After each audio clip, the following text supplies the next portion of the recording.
Beneath this unremarkable hill in Norway's capital, Oslo, lies a most remarkable project.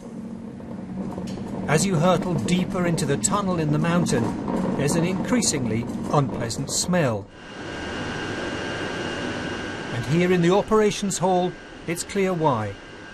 The Norwegians are taking heat from sewage and using it to warm people's homes. The sewage carries heat from people's showers, washing machines and dishwashers. This plant uses a heat-exchanging fluid to capture that warmth and amplify it for home heating. It's a very functional and interesting plant and a very useful way to use energy. Norway's a global leader in climate policies.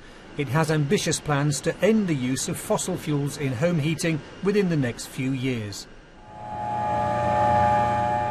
In the USA, shale gas has forced down emissions because gas pollutes less than coal. America's on target to meet its commitments on climate change, according to a report for the British government. China's big dams are driving down their emissions too.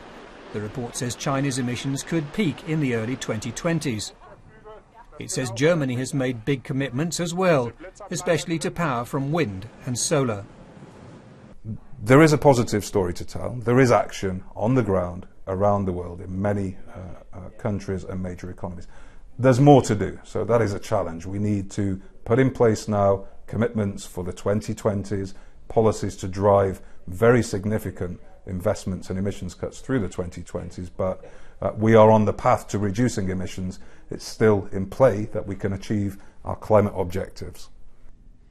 New figures show that the amount of CO2 produced for every dollar earned is falling for all the major countries, including China, Germany and the USA.